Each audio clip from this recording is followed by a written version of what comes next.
ንጹህ ሰው ነው።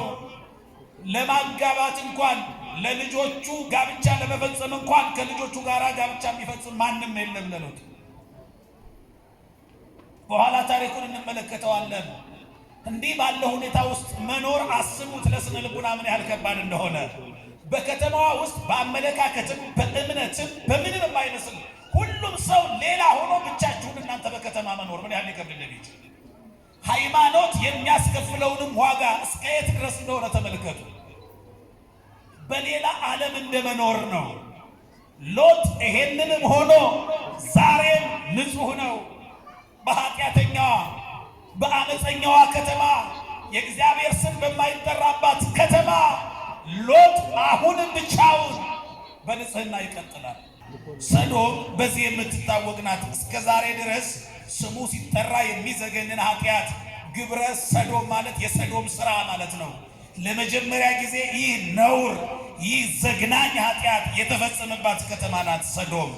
እግዚአብሔር ያችን ከተማ ሊያጠፋ በወደደ ጊዜ በዚያች ከተማ ያገኘ ማንን ብቻ ነው? ሎጥ።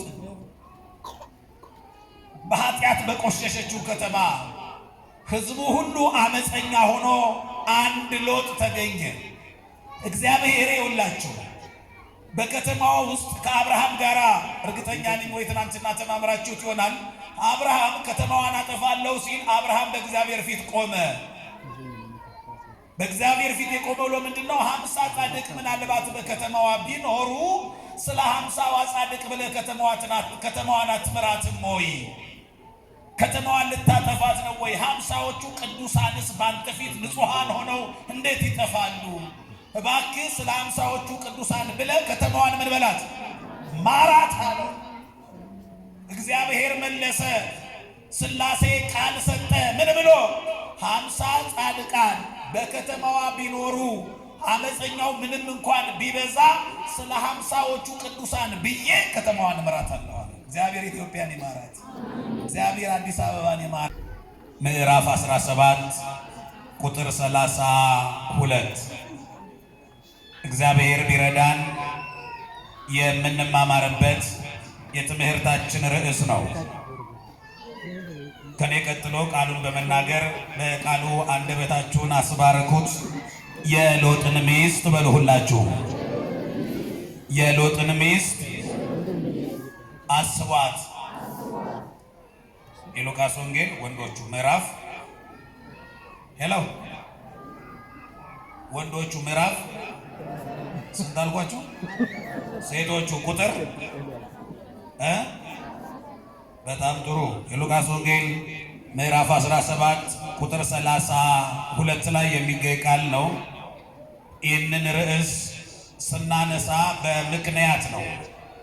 ትናንትና አንድ የእግዚአብሔርን እንግዳ ብቻ ሳይሆን ራሱን እግዚአብሔርን የተቀበለ ያስተናገደ አንድ ደግ ሰው የእግዚአብሔር ወዳጅ የተባለ በምድርም በሰማይም በሁለቱም ዓለም ነፍሱ የከበረች አንድ ቅዱስ አባት አክብረናል። ታሪኩንም ትናንትና ተማምረናል። ማን ነው እሱ? በአንድ ላይ ጥሩት። አብርሃም የብዙዎች አባት ነው። ዛሬ ይህንን ርዕስ ስናነሳ ከትናንትናው ሐሳብ ጋራ ያልተራራቀ የቤተሰብ ትምህርት ነው የሚሆነው። አብርሃምና ሎጥ ቤተሰቦች ናቸው። ሎጥ የአብርሃም የወንድሙ ልጅ ነው ወይም አጎቱ ነው በሌላ ቋንቋ። ስለዚህ ጉዳዩ ሲሰፋ ትናንትና አብርሃምን ተምረናል። ስለ አብርሃም በጎነት፣ ስለ አብርሃም መልካምነት፣ ስለ ፈተናው፣ ስለ በረከቱ፣ ስለ ስደቱ፣ ስለ ልጅ በልጁ ስለመባረኩ፣ ደግሞ ልጁን ለእግዚአብሔር መስዋዕት አድርጎ ስለማቅረቡ፣ እግዚአብሔር ከማይከብርበት ከካራን ውጣ ሲባል እሺ ማለቱ፣ በከነዓን በባዕድ ምድር ሄጄ ማን ይቀበለኛል? ማንን አገኛለሁ? ምን አገኛለሁ? ምን እጠቀማለሁ ብሎ ሂሳብ ሳይሰራ ወጥቶ እግዚአብሔር በባዕድ ሀገር እንዳከበረው ትናንትና ተምረናል። ዛሬ ደግሞ የምንማረው አብርሃም ከካራን ሲወጣ አብሮት የወጣ አንድ ሰው አለ። ማን ነው እሱ? ሎጥ ነው አብሮት የወጣ። የኦሪት ዘፍጥረትን መጽሐፍ ስናነብ በኦሪት ዘፍጥረት ምዕራፍ 12 ላይ ታሪኩን ስናነበው እንደዚህ ነው የሚለው። ቁጥር 4 ላይ አብርሃም እግዚአብሔር እንደነገረው ከካራን ወጥቶ ሄደ። በዚያን ጊዜ ዕድሜው 75 ዓመት ነበር። ሎጥም አብሮት ነበር ይላል ኦሪት ዘፍጥረት ምዕራፍ 12 ቁጥር 4። አብርሃም ከካራን ሲወጣ ማን አብሮት ነበር? ስለዚህ የስደት አጋሩ ወደ ባዕድ ምድር ሲወጣ፣ እግዚአብሔርን ሰምቶ ሲወጣ፣ እግዚአብሔር ከማይከብርበት ካራን ሲወጣ አብሮ የወጣውን የአብርሃምን የስደት አጋር ደግሞ የሥጋ ቤተሰብ የሆነ ሎጥ፣ ስለሱ ነው ዛሬ የምንነጋገረው። ርዕሳችን ምንድነው አልኳችሁ? የሎጥን ሚስት አስቧት። ማናት የሎጥ ሚስት? ራሱ ሎጥ ማን ነው? ታሪኩ ምንድነው? ደግሞ ከአብርሃም ጋር የሚያገናኘው ነገርስ ምንድነው የሚለውን እንደ እግዚአብሔር መልካም ፈቃድ እንማማራለን። እንዳልኳችሁ ትናንትና የተማራችሁትን የበለጠ እንዲያጠነክረው የበለጠ ታሪኩ ሰፍቶ ጉዳዩ እንዲገባን የሚያደርግ ነው። የዘወትር መምህራችን መንፈስ ቅዱስ በቸርነት ሁላችንንም ያስተምረን።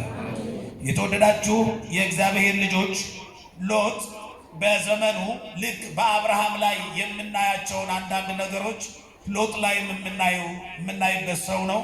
ምናልባት የሎጥ ታሪክ በሰፊው ተመዝግቦ የምናገኝበት ክፍል ኦሪት ዘፍጥረት ምዕራፍ 19 ነው። ሎጥ በዚህ ታሪክ ላይ መጽሐፍ ቅዱስ በደንብ ዘርዝሮታል። ስለ ማንነቱ እግዚአብሔር በማይከብርበት፣ እግዚአብሔር በማይመሰገንበት፣ ኃጢአተኞች በበዙበት በሰዶም ከተማ ይኖር የነበረ ሰው ነው ሎጥ። በየት ይኖር የነበረ ነው? በመጽሐፍ ቅዱስ እግዚአብሔር ካጠፋቸው፣ እግዚአብሔር ከቀጣቸው 4 ከተሞች አንዷ ሰዶም ናት። እግዚአብሔር ከተማችንን ከጥፋት ይሰውርልን። እንዳልነበረች የሆነች በእሳት የወደመች የተቃጠለች ከተማ ናት ሰዶም። በሰዶም ለመጀመሪያ ጊዜ የተጀመረው ያ የዝሙት ኃጢአት እስከ ዛሬ ድረስ አላበቃ ብሎ ዓለምን እየፈተነ ያለ እጅግ ክፉ በሽታ ነው። ወንድ ከወንድ ጋራ፣ ሴትም ከሴት ጋራ ጋብቻ የሚፈጽምባት ከተማ ናት ሰዶም። በዚህ የምትታወቅ ናት። እስከ ዛሬ ድረስ ስሙ ሲጠራ የሚዘገንን ኃጢአት ግብረ ሰዶም ማለት የሰዶም ስራ ማለት ነው። ለመጀመሪያ ጊዜ ይህ ነውር፣ ይህ ዘግናኝ ኃጢአት የተፈጸመባት ከተማ ናት ሰዶም። እግዚአብሔር ያችን ከተማ ሊያጠፋ በወደደ ጊዜ በዚያች ከተማ ያገኘ ማንን ብቻ ነው? ሎጥ። በኃጢአት በቆሸሸችው ከተማ ሕዝቡ ሁሉ አመፀኛ ሆኖ አንድ ሎጥ ተገኘ። እግዚአብሔር ይውላችሁ በከተማው ውስጥ ከአብርሃም ጋር እርግጠኛ ነኝ ወይ ትናንትና ተማምራችሁት ይሆናል። አብርሃም ከተማዋን አጠፋለሁ ሲል አብርሃም በእግዚአብሔር ፊት ቆመ። በእግዚአብሔር ፊት የቆመው ለምንድነው? 50 ጻድቅ ምናልባት በከተማዋ ቢኖሩ ስለ 50ዋ ጻድቅ ብለህ ከተማዋን አትምራትም ወይ? ከተማዋን ልታጠፋት ነው ወይ? 50ዎቹ ቅዱሳንስ ባንተ ፊት ንጹሐን ሆነው እንዴት ይጠፋሉ? እባክህ ስለ 50ዎቹ ቅዱሳን ብለህ ከተማዋን ምን በላት? ማራት አለ። እግዚአብሔር መለሰ። ሥላሴ ቃል ሰጠ። ምን ብሎ?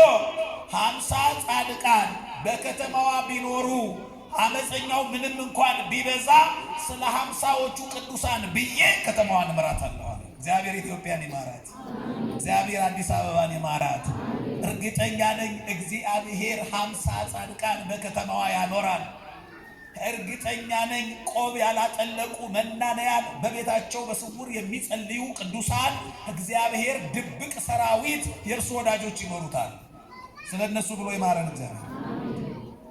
ቀጠለ። 50 ካገኘው እምርልሃለሁ ሲባል አብርሃም ቀጣዩን ጥያቄ አቀረበ። 50 ሲቀነስ 5 45 ቅዱሳንስ ቢገኙ ስለ 45ቱ ቅዱሳን ብለህ አትምራትም ከተማዋን አለ። እግዚአብሔር መለሰ። 45 ቅዱሳንን በከተማዋ ቢገኙ ስለ እነርሱ ከተማዋን ምን እናታለሁ? እምራታለሁ እያለ መጥቶ እግዚአብሔር ይውላችሁ ቅዱሳኑ 10 ቅዱሳን 50 ቅዱሳን ካሉ ስለ ቅዱሳኑ ብሎ ከተማዋን ምን ይላታል? አንድና ሁለት ቅዱሳን ብቻ ከሆኑ ግን ስለነሱ ብሎ ከተማዋን አይመራትም።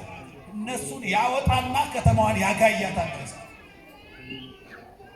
ሎጥ በሰዶም ይኖር ነበረ።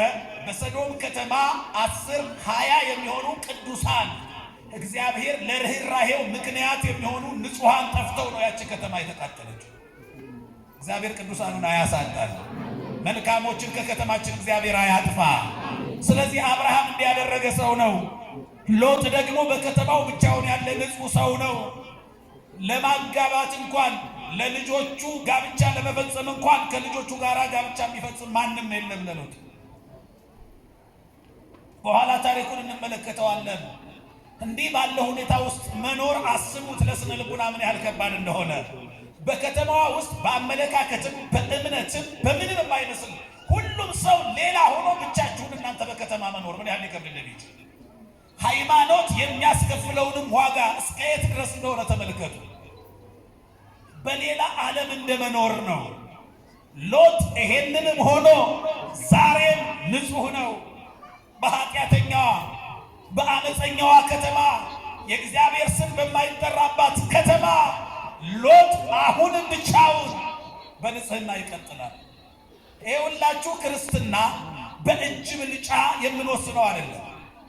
ስራ ርኩሰት አንድን ተግባር የምናከናውነው የሃይማኖት ጉዳይ ሲሆን በሃይማኖት መስመር በእጅ ብልጫ አይደለም። ብዙሃኑ በሄዱበት መንገድ አይደለም የምንሄደው፣ እውነት በሆነበት መንገድ ብቻ ነው። እውነት ከሆነ 99% በሐሰት መሄድ፣ ብቻችንንም ቢሆን በእውነት መንገድ መሄድ ነው እምነት ማለት። ስለዚህ ሎጥ ብቻውን ጉዞውን ቀጠለ። ስለዚህ እግዚአብሔር ያ ጊዜ ሲደርስ ከከተማዋ ከዚህ እንዳለበት መመሪያው መጣ። በኦሪት ዘፍጥረት ምዕራፍ 19 ስታነቡ እግዚአብሔር በመላእክቱ እግዚአብሔር ሎጥ ሊገባው በሚችለው መንገድ ሊረዳው በሚችል መንገድ እግዚአብሔር ለሎጥ መልእክቱን አስተላለፈ። እየሰማችሁ ነው? 5 መመሪያዎች ለሎጥ ተላለፉ። ስንት መመሪያዎች? ይቺ ከተማ አትሆንህም፣ አንተና ከተማዋ ምኑም የማይገናኝ፣ ያንተ ንጽህናና የከተማዋ ርኩሰት፣ ያንተ ቅንነትና የሰዎች ከእግዚአብሔር መራቅ ምኑም የማይገናኝ ሁኔታ ላይ ነው ያለው። ስለዚህ አለው ውጡ አለ። መጀመሪያ ምን በሉ? ውጡ። ከዛስ ራስህን አድን፣ አትቁም፣ ወደ ኋላም አትይ፣ ሸሽተህ አምልጥ። እነዚህ መመሪያዎች ተላለፉ። ሎጥ ይሄንን ከሰማ በኋላ ሚስቱ አለች፣ ልጆቹ አሉ፣ 2 ሴት ልጆቹ። ከቤተሰቡ ጋር አንድ አይነት ህይወት ነው የሚኖረው። አንድ አይነት ውሳኔ ነው የሚወስኑት። እስካሁን አንድ አይነት አቋም፣ አንድ አይነት አመለካከት፣ አንድ አይነት ተግባር፣ አንድ አይነት እምነት ነው ያላቸው እስካሁን። አሁን ለቤተሰብ ሲወጣ መመሪያው ጉዞውን ሊጀምሩ ነው። እየሰማችሁ ነው? የማንን ሚስት አስቧት? አቤት አቤት! በቤት ውስጥ አለች። እስካሁን መልካም ናት። እስካሁን እንደ ሎጥ ናት። እስካሁን እግዚአብሔርን የምትሰማ ናት። እስካሁን ከከተማዋ ጋር ያልተባበረች ናት። ነገር ግን ከአሁን በኋላ ልዩነት ሊፈጠር ነው። እግዚአብሔር ሊባርክ፣ እግዚአብሔር ከማይከብርበት ቦታ የመጀመሪያው ስራ ማውጣት ነው። እግዚአብሔር ሊባርክ ሲፈልግ ምን በሉ አለ? ምን በሉ እስቲ? ውጡ በሉ። በቃ ይሄ ቃል በመጽሐፍ ቅዱስ ሰዎች ከመባረካቸው በፊት የሚተላለፍ መመሪያ ነው። ለመባረክ መውጣት የመጀመሪያው ተግባር ነው። ትናንትና አብርሃም ከመባረኩ አስቀድሞ የተላለፈለት መመሪያ ይሄ ነው። መጽሐፍም የጻፈው እንደዚህ ነው። ወፃ እምድረ ካራን ወዋ ብሔረ ከነዓን አለ። አብርሃም ከካራን ወጣ አለ። ከምን ወጣ? በቃ ሲወጣ ነው የሚባረከው። ወዴት ነው የሚሄደው? ማን ይቀበለኛል? ምን አገኛለሁ አይባልም። ውጡ ካለ መውጣት ነው።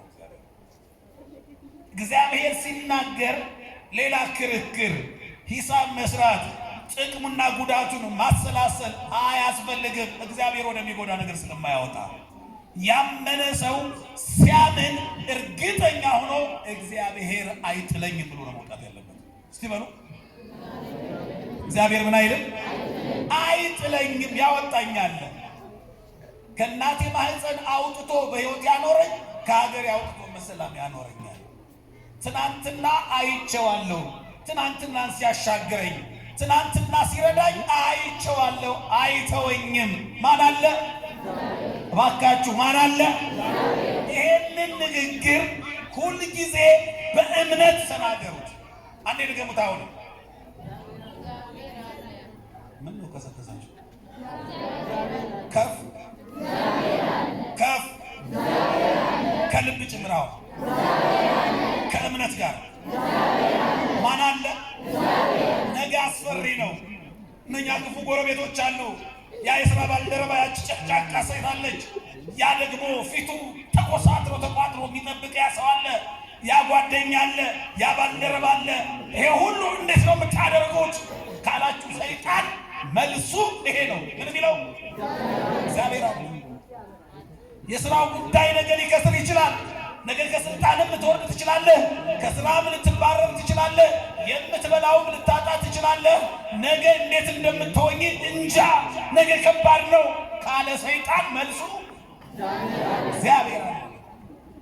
ትናንትና ያኖረኝ ዛሬም የጠበቀኝ ለነገም እግዚአብሔር አለ። ይሄ እምነት ንግግር ነው። አብርሃምን እንዳይወጣ እግዚአብሔር በማይከብርበት ከተማ እንዲኖር ሰይጣን ወዴት ነው የምትሄደው? አሁን ምን ይባላል ሀገሩ? እዚያ ምን ትሰራለህ? ደግሞ ማን ይቀበልሃል? ማን አለ እዚያ ዘመድ ሊለው ይችላል። የአብርሃም መልሱ እግዚአብሔር አለ። በቃ የአማኝ መልሱ ሁልጊዜ ሰይጣን የሚያስፈራ ስጋት ወደ አይምሮ ሲያመጣበት እግዚአብሔር አለ። ይሄ ሁላችሁ በልባችን ውስጥ የሚፈጠረውን ማዕበል ጸጥ የሚያደርገው መልህቁ ነው ይሄ ቃል። ስለዚህ በእምነት ውስጥ ስትዋዥቁ ስጋት ውስጣችሁን እንድትዋዥቁ እንድታመለቱ ሲያደርገው፣ ጥርጣሬ ወደ ውስጣችሁ ሲመጣ፣ የነገ ጉዳይ አስፈሪ ሆኖ ሲታያችሁ በእምነት ይሄንን ቃል ብቻችሁን የምትሆኑ ጮህ ብላችሁ ተናገሩ። እግዚአብሔር አለ።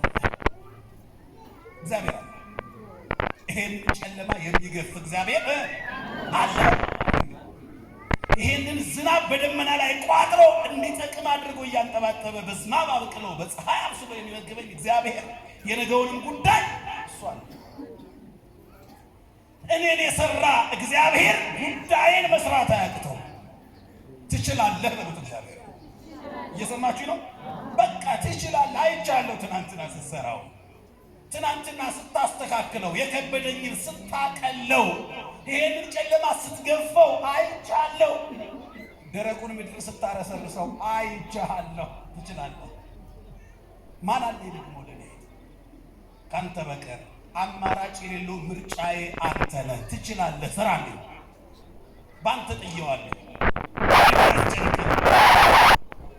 አደራ የነገርኩህን ሥላሴ አባቴ አንተ አለ። አንተ እያለ ለምን ፈራለሁ? እኔን ሰርተኸኝ አይደለም ወይ? እኔን የሰራህ አንተ የኔን ጉዳይማ መስራት ትችላለህ። ይሄን በእምነት ነው። ይሄ ነው አማኝን የሚያኖረው ተስፋ። ይሄ ነው ስለዚህ አብርሃም እንደወጣ ተባረከ። አብርሃም ለመባረክ ምን ማለት ነበረበት? ምን ማለት ነበረበት? ከየት? ከካራን። ሎጥም ለመባረክ የመጀመሪያው መመሪያ ምን በሉ ነው? አቤት ውጣ። ከየት? እግዚአብሔር ከማይከብርባት ሰዶም፣ በኃጢአት ከጨቀየችዋ የኃጢአት ውድድር ነው የሚካሄደው እዚያ። ዘመናዊነት፣ አዋቂነት፣ አራዳ የሚባለው እዛች ከተማ ላይ ብዙ ኃጢአት ይሰራል። ነውር የሆነውን ነገር አደባባይ ላይ የሚፈጽም ነው። እግዚአብሔር ያሳያችሁ። አገራችንም እንደዛ የሆነች ነው። የሰው አራዳነት፣ ዘመናዊነቱ የሚለካው በሚሰራው ነውር እየሆነ ነው። እግዚአብሔር ከዚህ ይሰውረን። አሜን በሉ። ይሄንን ከማየት ይሄንን ከመስማት ይህንን ከመተግበር እግዚአብሔር መልካም እረኛችን ይጠብቃል። ስለዚህ ውጣ የመጀመሪያው መመሪያ ነበር። አብርሃም ከካራን ወጥቶ ታስታውሳላችሁ። ደቀ መዛሙርቱን ኢየሱስ ክርስቶስ ሲባርካቸው አውጥቶ ነው። አውጾም አፋራ እስከ ቢታንያ አልሰማ ሉቃስ ወንጌል እስከ ቢታንያ ድረስ ምን አላቸው? እስከ ቢታንያ ድረስ ምን አላቸው? እጆቹንም አንስቶ ምን አላቸው? ባረካቸው። ይኸውላችሁ ለመባረክ መውጣት ያስፈልጋል። እኛ አሁን የኛ ካራን የኛ ባቢሎን የኛ ሰዶም አሉ እንድንወጣ ምን ታዘዝባቸው? በቃ ለመባረክ ከሆነ ነገር መውጣት ወይ ከዘረኝነት ወይ ከዝሙት ወይ ከሐሜት ብቻ የተዘፈቅንበት አንድ ሰዶም አለ፣ አንድ ካራን አለ፣ እግዚአብሔርን የማያስደስት ከሱ ውጡ እንድትባረኩ ከፈለጋችሁ። መውጣት የመጀመሪያው ነው። ለቡራኬ ለመባረክ ከእግዚአብሔር ጋር ለመገናኘት መውጣት እግዚአብሔርን ፍለጋ መውጣት። አብርሃም እኮ አይደለም የተሰበከው። አብርሃም እኮ ራሱ እግዚአብሔርን ፈልጎ ተገኘ። እንዲህ ያላችሁ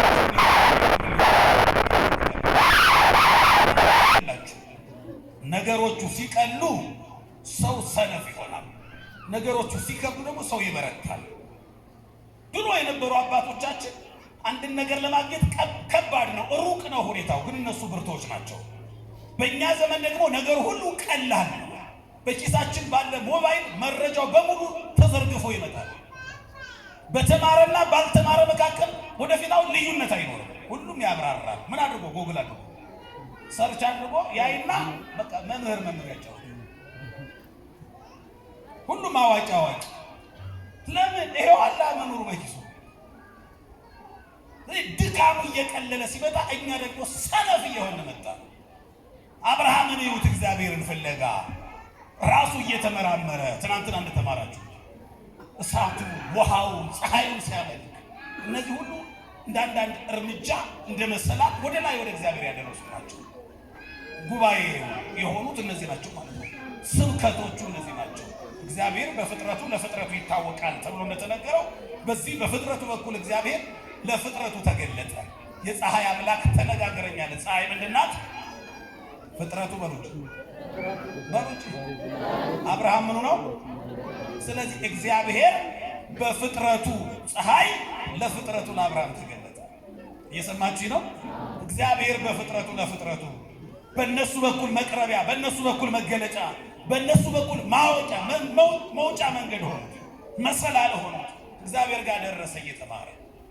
ስለዚህ መሪዎቹ አብርሃም አሁን ኢንተርቪው ቢደረግ ቢጠየቅ ካለ መጠይቅ ማን አስተማረህ ቢባል የመጀመሪያውን ዙር ትምህርት ከሰዓት፣ ሁለተኛውን ትምህርት ከነፋስ፣ ሶስተኛውን ትምህርት ከፀሐይ፣ የመጨረሻውን ትምህርት ከእግዚአብሔር አገኘሁ አይደለም ይሆናል።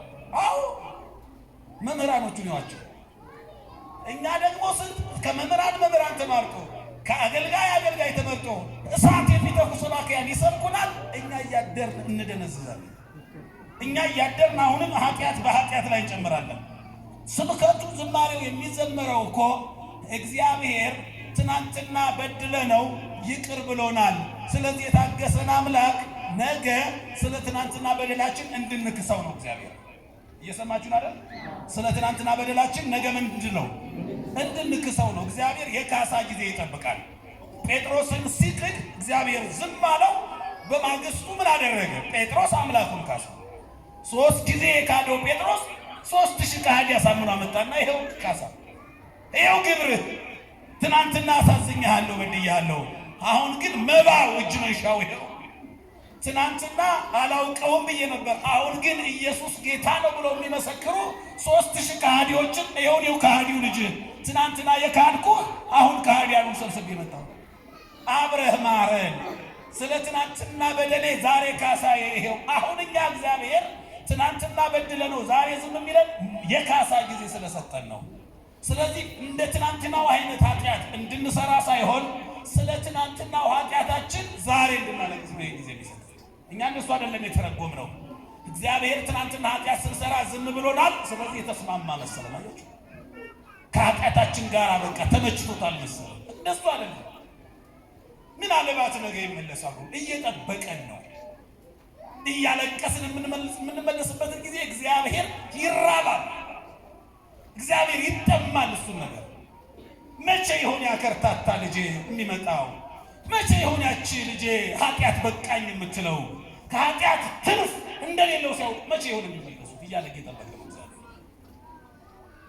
ስለዚህ የሰዶም ጉዳይ በቃኝ ብሎ ሎጥ ከየት ወጣ? ከሰዶም፣ እግዚአብሔር ከማይከብርበት። እናውቀዋለን እኮ ህሊና የሚባል ይሄ ረቂቁ ረቂቅ ዳኛ፣ ጉቦ በልቶ የማይቆሽሸው ዳኛ ውስጣችን አለ። ምንም ብንደልለው አይሆንም። ምንም ሁልጊዜ ይዋጋናል። ኃጢአት ስንሰራ፣ ጽድቅ ስንሰራ ደግሞ መጀመሪያ ጎሽ የሚለው መጀመሪያ የሚያደንቅልን የመጀመሪያው ሽልማት የምንቀበለው ከህሊና ነው። የመጀመሪያውንም ቅጣት ኃጢአት ስንሰራ የምንቀበለው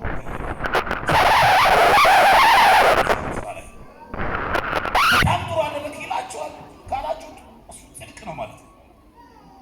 ያለሞተ ህሊና በመደጋገም ያልዛለ ከሆነ ገና ይሄ ሊነሳ ያልደነዘዘ ህሊና ሲሆን ነው አሁን ኃጢአቱን ኃጢአት ነው እያለ ያጸድቀዋል። ጽድቁን ጽድቅ ነው ብሎ ያረጋግጠዋል። ህሊናችሁ ጽድቁን ጽድቅ ካላችሁ ትክክል ነው። እሱ እየሰራችሁ ባለው መቀጠል። ህሊናችሁ እረፍት የሚነሳችሁ፣ ሰላም የሚነሳችሁ፣ እንቅልፍ የሚነሳችሁ ከሆነ እሱ እርግፍ አድርጋችሁ ነው በቃ ከህሊናችሁ ጋር ተስማምታችሁ ስሩ። ስለዚህ ሎጥ የሰዶም ኑሮ ለህሊናው እረፍት ሊሰጠው አልቻለም። እግዚአብሔር ደግሞ ውጣ ሲለው ወጣ። ምን አለ? ወጣ አለው። ምን አለ? ወጣ። ቀጣዩ መመሪያ ራስህን አድን ነው። ማንን አድን? ማንን አድን? በመጀመሪያው ጉዞ በሃይማኖት ስንድን ነው ማዳን የምንችለው። ከማዳን በፊት ምን ይቀድማል? መልሱላችሁ። ከማሳወቅ በፊት ምን ይቀድማል? ከማስተማር በፊት ምን ማለት ይቀድማል? መማር ይቀድማል። እነዚህ ነገሮች ከተቀዳደሙ ነገር ተበላሽቷል። ከፈረሱ ጋሪው ቀድሟል ማለት ነው። ይህ አደጋ ነው። ከመማር የቀደመ ማስተማር አይኖርም። መጀመሪያ ለማስተማር መማር፣ ለማዳን መዳን።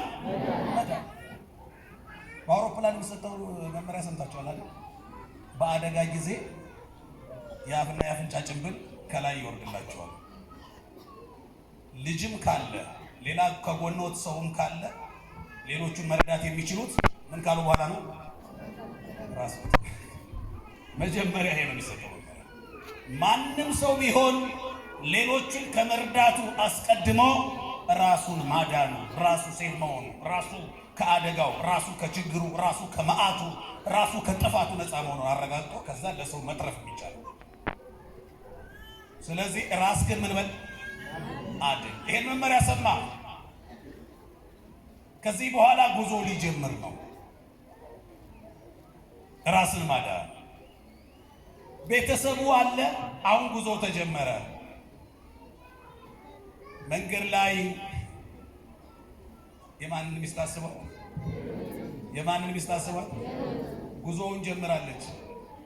ቃሉን መመሪያውን ሰምታለች። እሺ ብላለች። እርምጃዋን ቀጥላለች። ሩጫው እየቀጠለ ነው። መሃል ላይ እነ ሰዶም እነ ሎጥ እንደወጡ የሰዶም ከተማ መንደድ ጀመረች። ከእግዚአብሔር ቁጣ ከዚያ ከመንደድ ከተማችንን ሀገራችንን እግዚአብሔር ይሰውርልን። በዚህ ጊዜ አስቡ።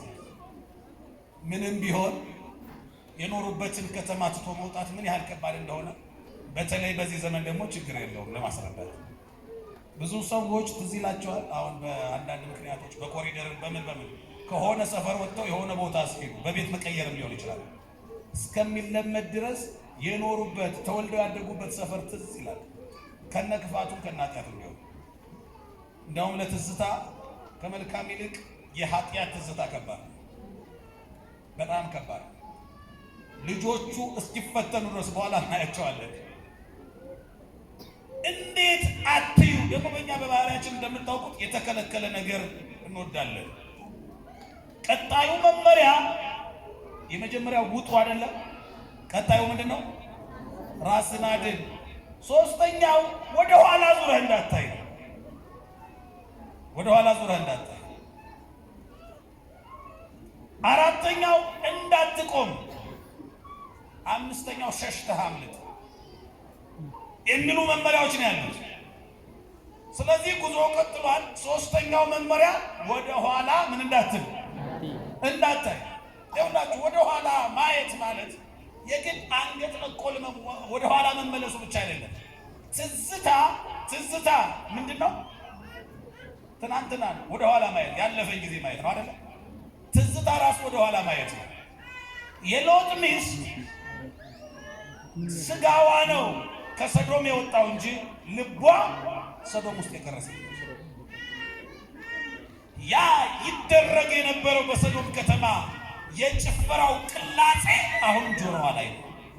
ይህ በእግዚአብሔር ቃል አልተሟሸም፣ አልተሰረዘም ገና። ይኸውላችሁ አንዳንድ ጊዜ ጠዋት የሰማችሁት መዝሙር ከሆነ ቀኑ ሙሉ ስትለፈልፉ ትውላላችሁ። ይመጣ ያቃጭል አፋችሁ ላይ አይጠፋም፣ ይንቀዋለላል። ጠዋት በእድሜዋ ገና በትናንትና የሰማችሁ ዛሬም ላይ ትዝታ ነው። እሱን ማድረግ ማለት ወደ ኋላ ማየት ነው።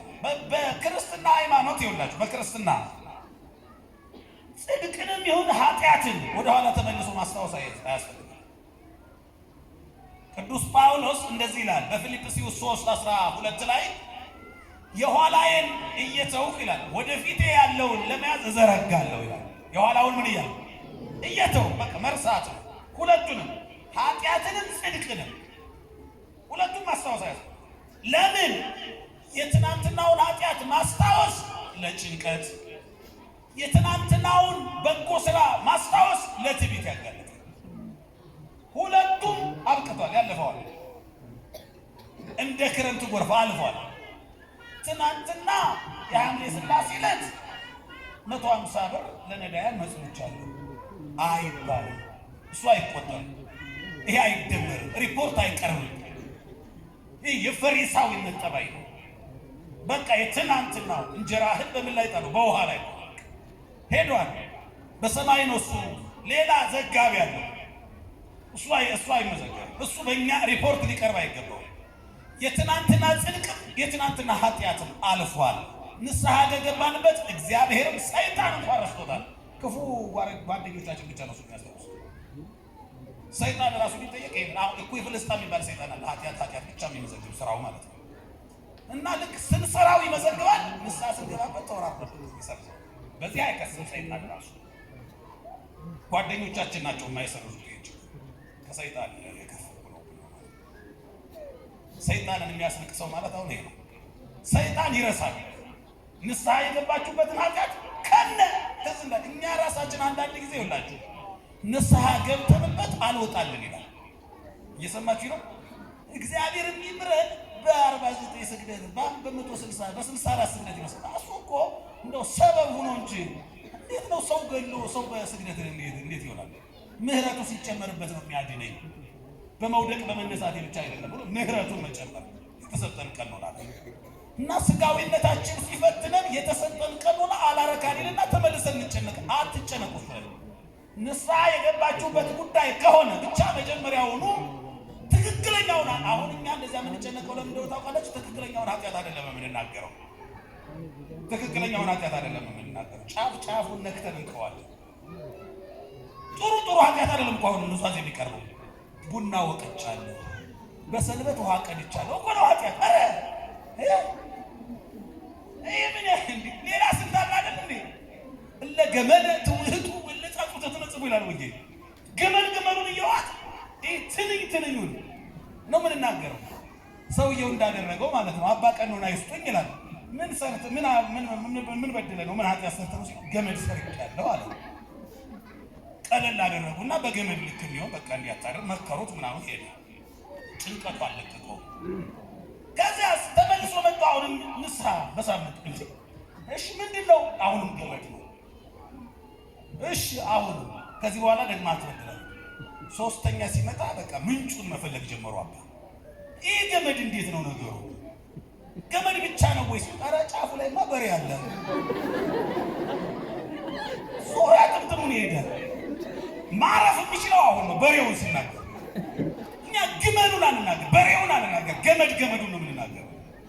ስለዚህ ለማረፍ ይኸው በንስሐችሁ እንድታርፉ የሚያሳፍረው በነገራችን ላይ በንስሐ ጊዜ አይደለም። ሰው ማፍረት ያለበት ንስሐ ሲገባ ሳይሆን ኃጢአቱን ሲሰራ ነው። እኛ ገልብጠን ነው የምናፍረው። የሚያሳፍረው ላይ አናፍርም፣ የማያሳፍረው ላይ እናፍራለን። ንስሐ ስንገባማ እየነጻ እንዴት ሰው እየነጻ እንዴት ያፍራል? ወደ መላእክት ማህበር እየገባ እንዴት ያፍራል? ፈላስፋው ደቀ መዝሙር ተማሪው ማይሆን ቦታ ሲገባ ያየዋል። ከዚያ ሊያስተምረው ፈለገና እዛ ነውር ቦታ ሲገባ ያየውን ተማሪ ሄዶ በር ላይ ቆመ። ተማሪው ከዚያ ነውር ከሚሰራበት ቤት ሲወጣ በሩ ላይ ማን ቆሟል? መምህሩ። እንዴት ወጣለሁ እሱ እያየኝ ብሎ ተመልሶ ሊገባ ማለት ነው። ና ውጣ። እዚህ ቤት ሲወጣ አይደለም የሚታፈረው። ምን ሲባል ነው? ሲገባ ነው የሚታፈረው። ውጣ ስትወጣ እየተገላገለ እኮ ነው፣ እየተላቀቀ እኮ ነው፣ እየነጻህ እኮ ነው። አንድ እርምጃ በተራመድን ቁጥር ከኃጢአት አንድ እርምጃ ርቀናል ማለት ነው። በነገራችን ላይ እዚህ ጋር እግዚአብሔር አለ፣ በዚህ ጋር ዲያብሎስ አለ። ወደ ዲያብሎስ አንድ እርምጃ በሄድን ቁጥር ከእግዚአብሔር አንድ እርምጃ እየራቅን ነው። ወደ እግዚአብሔር አንድ እርምጃ በሄድን ቁጥር ደግሞ ከዲያብሎስ አንድ እርምጃ እየራቅን ነው። ጉዟችን መሀል ላይ ነው ያለነው። ወደ ማን ነው የምንዞረው? ወዴት ነው የምንራመደው ነው? አሁን እርምጃችን ወደ አንዱ ስንሄድ አንደኛውን እየራቅን ነው ማለት ነው። ይሄው እዛ ጋር ያለ ሞንታርቦ አለ፣ እዚህ ጋር ያለ ሞንታርቦ እኩል ነው። ወደዚህ አንድ እርምጃ ከተራመድኩ ይሄኛውን አንድ እርምጃ ርቃለሁ።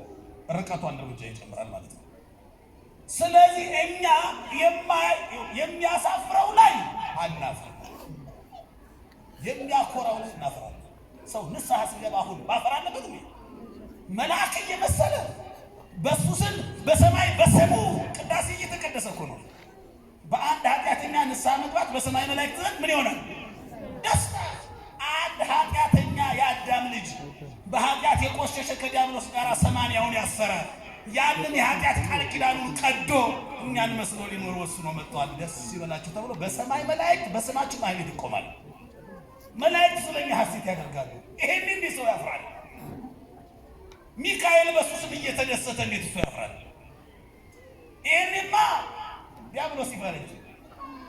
ይሄንማ ትናንትና የጣለን ይፈረጅ። ጠላት ነው። አሁን እኛ ስንነሳ እኮ የሚያፍረው ጠላት ነው። እንዴት ከጠላት ጋር አብረን እናፍራለን?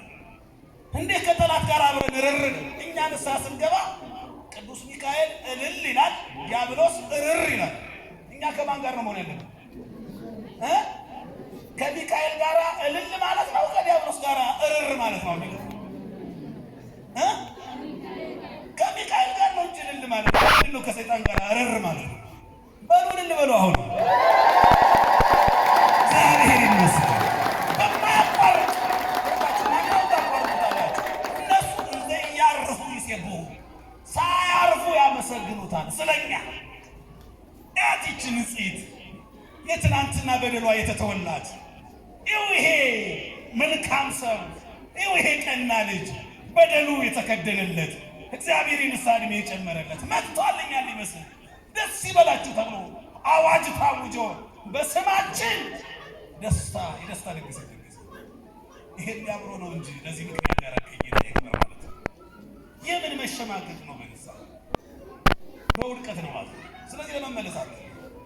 አሁን መውጣት ተጀመረ። ጉዞው እርምጃው ቀጠለ። መዳረሻው ግን እኩል ሊሆን አልቻለም። መጀመሪያው ብቻ ሆነ።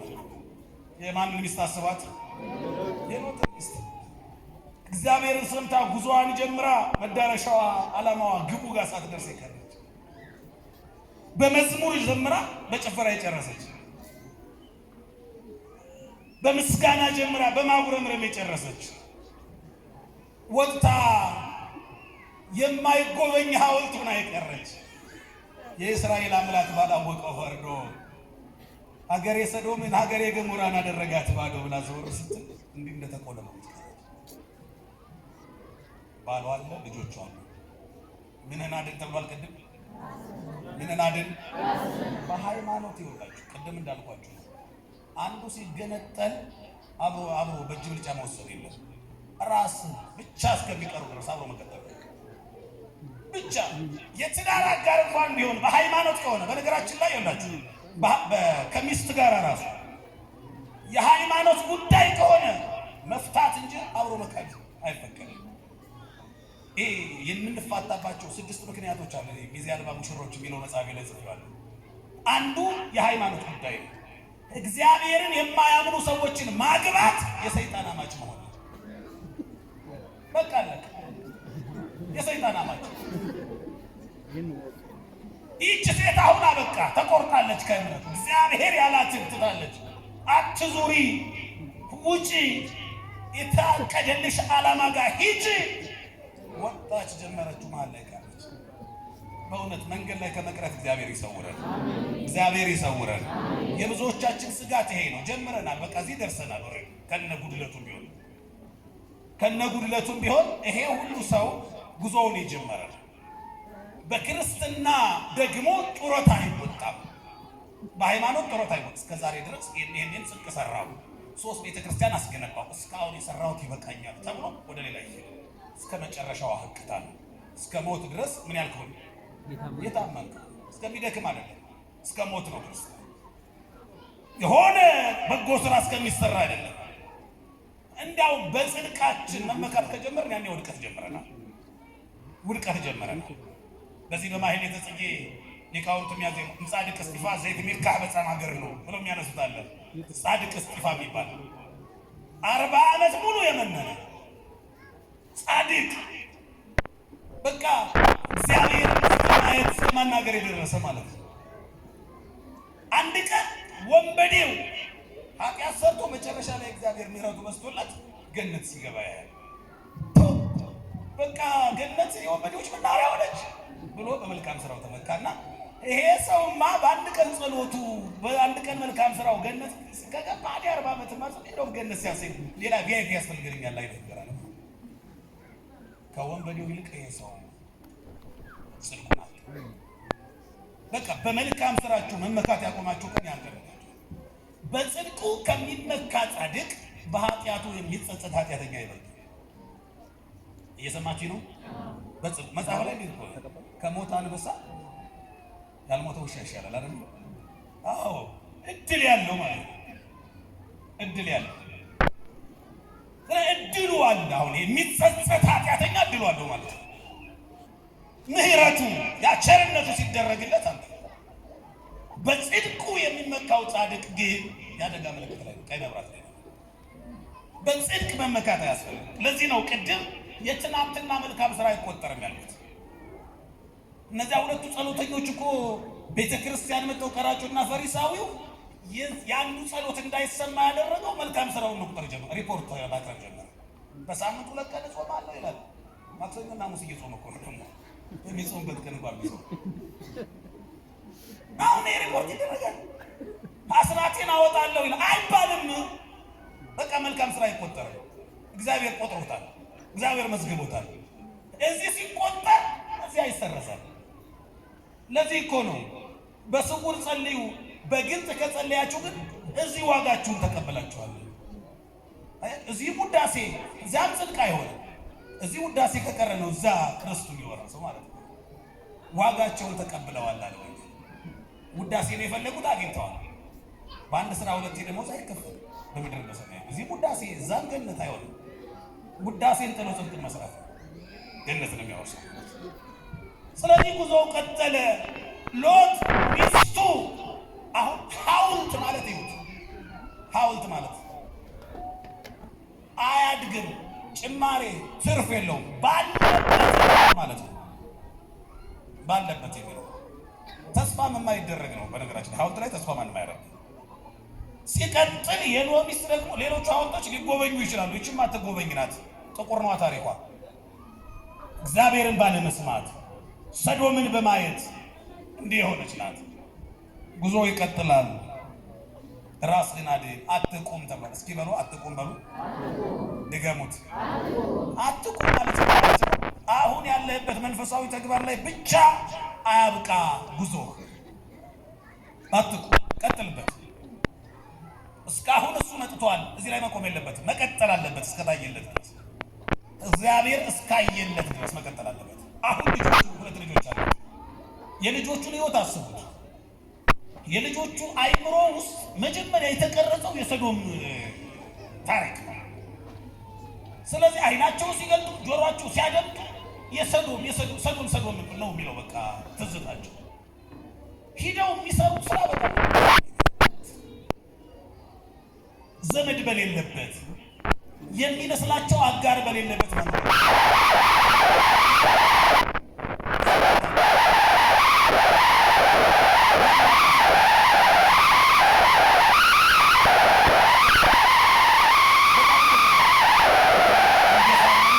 ብቻችሁን ኑሩ ብንባል እኮ እንጨነቃለን። ከሰዎች ጋር ኖረን ከተጨነቅነው በላይ ብቻችሁን እዚህ ከተማ ውስጥ ለብቻችን ቢሰጠን ከተማው ከዚያ በላይ እንጨነቃለን። ሰዎቹ ኑረው ከተጨነቅነው በላይ። ስለዚህ ብቻቸውን መኖር ጀመሩ። የሎጥ 2 ሴት ልጆች ለአቅመ ሔዋን ደረሱ። ነገን ሲያስቡ ተስፋ የላቸው። ስለዚህ ትናንትና ሰዶምን፣ ትናንትና ገሞራን፣ ትናንትና ክፋትን፣ ትናንትና ኃጢአትን አይደል እያዩ የመጡት። አሁን ላይ እዚያ ያዩትን ወንድ ከወንድ ጋር ሲጋባ፣ ሴት ከሴት ጋር ሲጋባ ያዩ ሴቶች አሁን ኃጢአትን ኖርማል ነው ወደሚል ከዚያ አንጻር መለካት ጀመሩ። በሰዶም ከሚሰራው ኃጢአት አንጻር ይህ ምንም አይደለም ብለው ምን አደረጉ? ቸውን መጠጥ አጠጡት፣ አሰከሩትና ከአባታቸው ጋር ተኙ። በጣም የሚገርመው የመጽሐፍ ቅዱስ በጣም የሚገርማችሁ ቃል በጎውን አይደለም የሚጽፈው። መጽሐፍ ቅዱስ ላይ የተጻፉት ቃላቶች በሙሉ ሲመረመሩ የእግዚአብሔር ቃል ብቻ እኮ አይደለም የተጻፈው መጽሐፍ ቅዱስ። እየሰማችሁ ነው? እሱ ብቻ እኮ ጽድቅ ብቻ እኮ አይደለም የተጻፈው። ምናልባት ዓላማው ለጽድቅ ስለሚያበቃ ለክብር የሚያበቃ የሚመክር የሚገስጽ ስለሆነ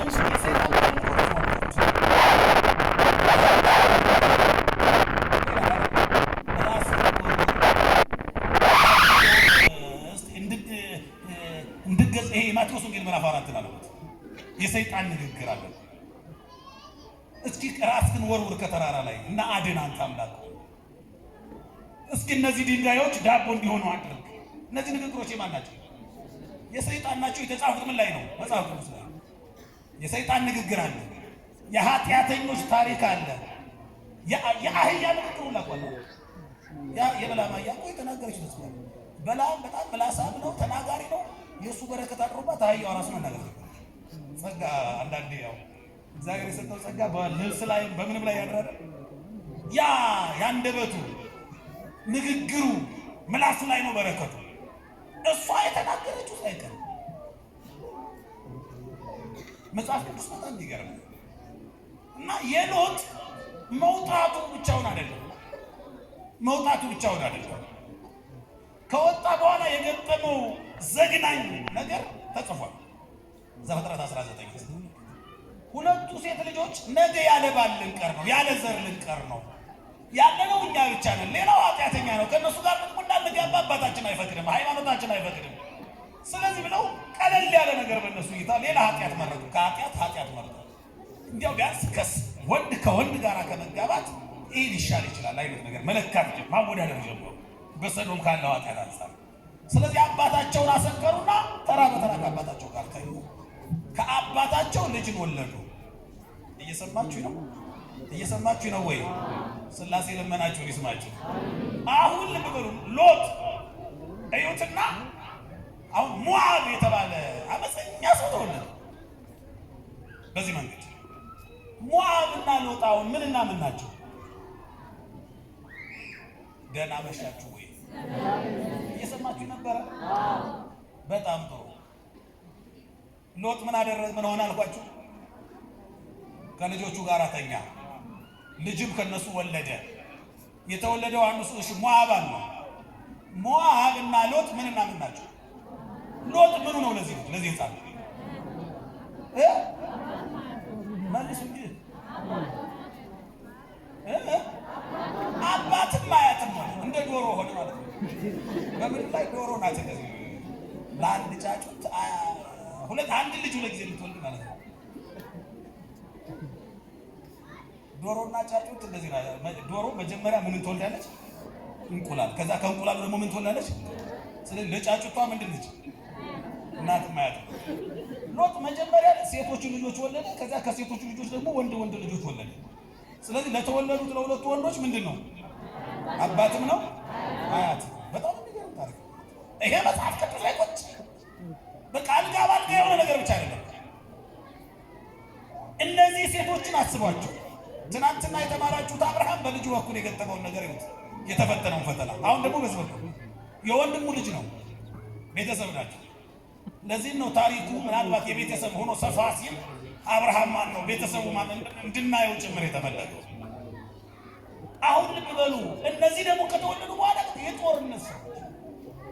አሁን እኮ ይኸውላችሁ እግዚአብሔር ሕግን የሚሰራው ይሄንን አታድርጉ የሰላም ሰው እንድንሆን ጭምር ነው። እየሰማችሁ ነው። በዕለቱ ክርስትና ተነሱ፣ በዚህ ቀን በዚህ በታዘዘው ነገር እንድንሄድ የሚሆነው የተወለደው ትውልዱ እንዲህ ቀውስ ውስጥ ከሚያስገባ ለሀገርም ለቤተሰብም መከራ የሆነ ነገር ውስጥ እንዳይገባ የሚጠብቀውን ቅዱሱን ቅባት በሱ ይታተም ነው። በቃ አንዱ ሲጎድል እንደዚህ ነው። ስለዚህ እነዚህ ልጆች ትዝታቸው ሰዶም ገሞራ ነው። በዚያ ካለው ኃጢአት ደግሞ ይሄ ቀለል ይላል። ይሄ ኖርማል ነው ወደሚል አመጡት ማለት ነው። ባዩት ካዩት አንፃር። ስለዚህ ልጆችን ስናሳድግ የሚያዩትና የሚሰሙት ነገር ወሳኝነት አለው። ልጆቻችሁ ላይ መስራት እናንተ ካለፋችሁ በኋላ ያለችዋን ቤተ ክርስቲያን ማገልገያ መንገድ። መምህራን ከሞቱ በኋላ የሚያገለግሉት በሚያስተምሩት ትምህርት ህፃናት ላይ በሚሰሩት ስራ ነው። እነሱ ሲያልፉ የነሱ ትምህርት የነሱ መልእክት በህፃናት በኩል ቀጣዩን ቤተ ክርስቲያን ያገለግላል።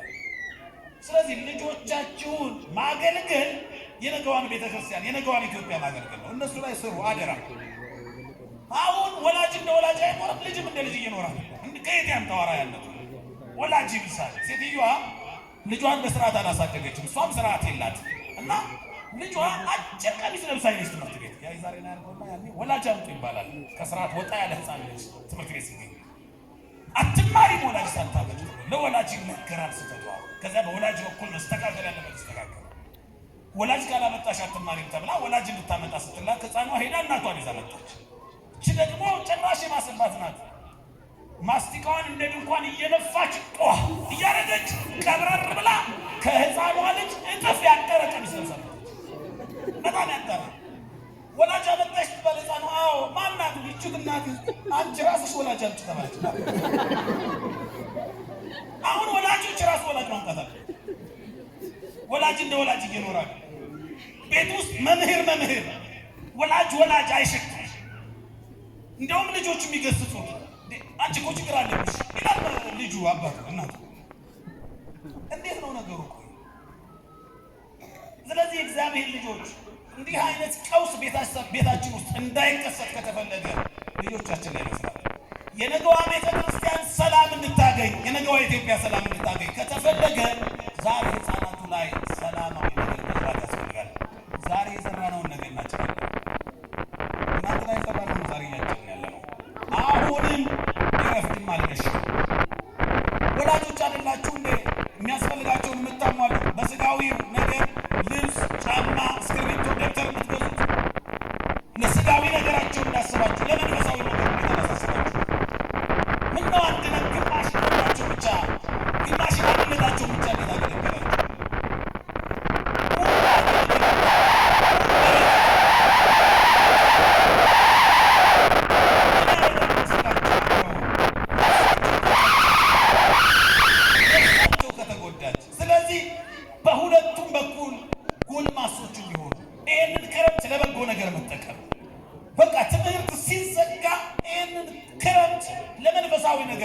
ልጆቻችሁ እስኪ ውዳሴ ማርያም ይጸልዩ፣ እስኪ አቡጊዳ ይማሩ፣ እስኪ መልእክተ ዮሐንስ ይጸልዩ፣ ይህንን ያነቡ፣ እስኪ መንፈሳዊውን የሃይማኖትን ጉዳይ ይማሩ።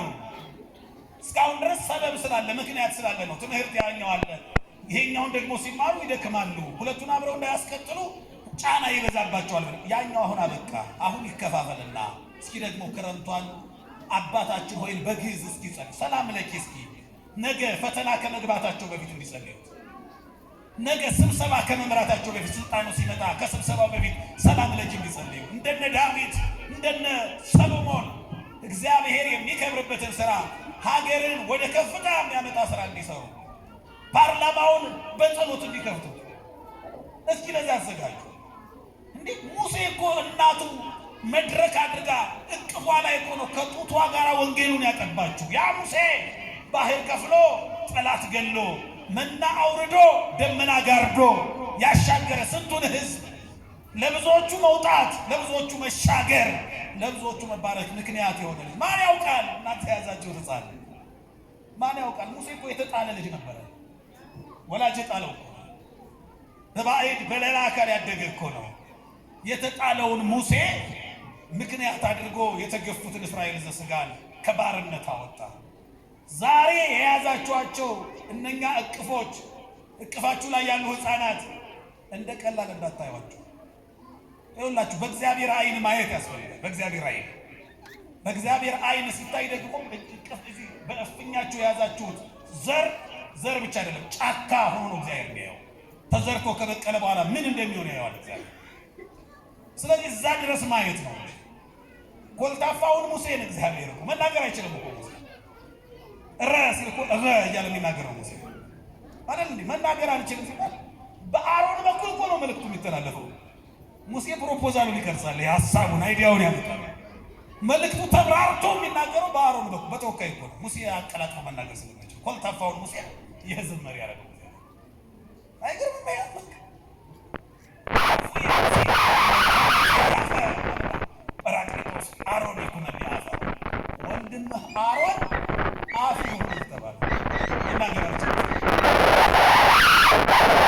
ስለዚህ አፈ ጉባኤ ሆነ ማለት አፈ ሙሴ የሙሴ አፍ ሆኖ ሙሴ እንደነገሩ የተናገረውን አሮን እያቀላጠፈ ያስተላልፋል። ጸጋን ይልኝዋ።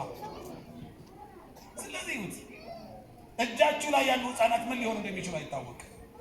የሎጥ ልጆች ትናንትና ያዩትን አሁን ተገበሩ። አያችሁ። ስለዚህ ሎጥ በዚህ መንገድ መጣ። የሆነው ሆኖ ምን ልላችሁ ፈልጌ ነው ሐሳቡን ስትረዱት ሎጥ ትናንትና ከነበረበት ታሪክ ወጥቷል። መሀል ላይ መውደቅ መነሳቱ ይኖራል። ክርስቲያን ማለት የማያጠፋ እኮ ማለት አይደለም። የማይጠፋ ማለት ነው። የማይወድቅ ማለት አይደለም። ወድቆ የማይቀር ማለት ነው። ሁለት አይነት ባህሪ ነው ያለው፣ አዳማዊና ዲያብሎሳዊ ማለት ነው። በዚህ መንገድ ሁለቱም በደል በድለዋል። አዳምም ማን ነው? ዲያብሎስ። በደላቸው ሁለቱም ተመሳሳይ ሆነ። በሥላሴ ላይ ነው መፈንቅል ያደረጉት። ያኛው አምላክ ነኝ አለ፣ ነኝ አሁን አደረገው ማለት ነው። አዳም ደግሞ ምን ሆናለሁ? አምላክ ሆናለሁ። የሁለቱም ናፍቆት የሥላሴ መንበር ነው፣ የሥላሴ ዙፋን ነው። ጥማታቸው ጀርባው ሲጠና ይሄ ነው። ዲያብሎስም አምላክ ነኝ ነው፣ አዳምም አምላክ ሆናለሁ ነው። በቃ አምላክ ላይ ነው። ግን ልዩነቱ ምንድነው? አዳም ወድቆ አልቀረም፣ ከውድቀቱ ምን አለ? ዲያብሎስ ግን ወደቀ፣ በውድቀቱ በዛው ቀጠለ። ስለዚህ ወድቆ መነሳት አዳማዊ ነው። ወድቆ በውድቀት ላይ ሌላ ውድቀት መጨመር ግን ዲያብሎሳዊ ነው። ስለዚህ ሕይወታችንን አዳማዊ ያድርግልን። ከወደቅንበት እንድንነሳ እግዚአብሔር እድሉን ያድለን። የሰማነው